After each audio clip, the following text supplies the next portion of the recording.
Hi, this is Cecelia from Tarot by Cecelia, and today is Friday, June 19th, 2020.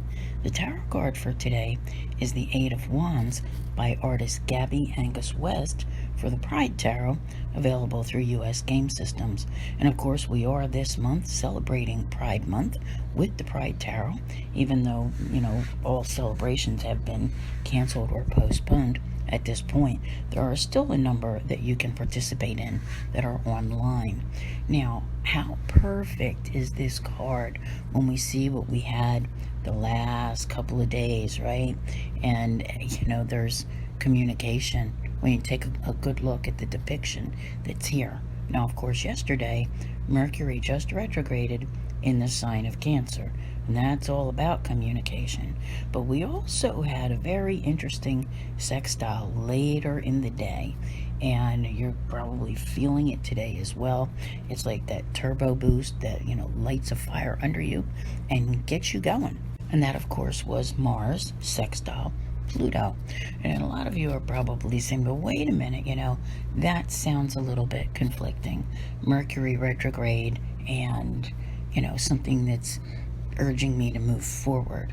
Well, you know what? You can handle both. You really, truly can. All right? A lot of times we have to pick and choose what we're going to work on as long as we don't seal the deal. That's what's important. It's like not signing on the dotted line or, giving that handshake, to make something, a contract or permanent. So you can move forward and you can work on things at this time. And today, of course, you also have the moon in Gemini, which is encouraging you to get out there and be social and, of course, to communicate. Sometimes words are flying when we see this card. And let me tell you, we've got a lot going on right now. As you know, Mercury is retrograde. Mercury has joined Pluto, Jupiter, Saturn, and Venus in the retrograde column. That brings our retrogrades to 5. I don't know who keeps posting that 7 retrograde thing, but it is not correct. No matter who you are or where you are, you have most likely observed, if not in your own life, in your own surroundings, the fact that this is a very eventful week that's taking place. Okay, tomorrow we have the big energy shift of the sun entering the sign of Cancer at the time of the summer winter solstice. Okay, I always find seasonal energies to be big ones. All right, but that is backed up less than 24 hours later, just hours later, on the 21st, by a new moon solar eclipse in the sign of Cancer at 0 degrees. Okay, we're looking at a hard reset here, folks.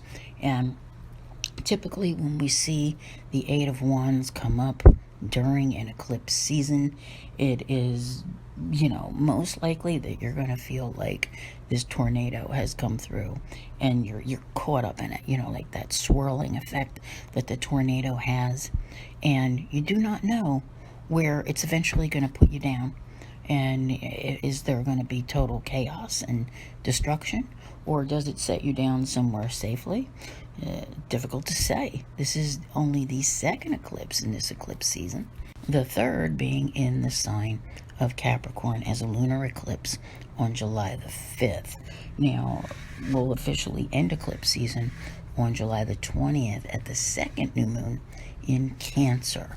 And why am I bringing all of these things up? Because this card today, while it feels very powerful in the moment as we are so close to this eclipse, okay, where you're set down, where you finally can see, is more than likely at that next new moon. Okay, so keep that in mind, that there's a lot of change that's still on its way. And this is a culmination that's here as well. Even though this is a new moon, we have a culmination in the eclipses where it's the final Cancer and Capricorn eclipse of the series. And of course, Cancer and Capricorn eclipses will not be back around for another 9 years. So, we saw the node switch back on May the 5th to Gemini and Sagittarius, and we have had one Sagittarius eclipse so far. That was our first eclipse of this season. So this is a very momentous time, and I don't think that there's any doubt in anyone's mind that sweeping changes are taking place everywhere, and this is on a personal level as well. But what this feels like is like that gets you going kind of energy on the personal level, okay, where you're motivated to move forward, and perhaps you will. I see many of you really trying, because there's that something that you've wanted to do, and you're getting yourself going. And like I said, it's not a launch point at this point, all right? It's very important to remember. But definitely change and communication everywhere. You may have difficulty keeping up. I want to thank you all very much for being here. I'll see you here again tomorrow, and as always, have a great day.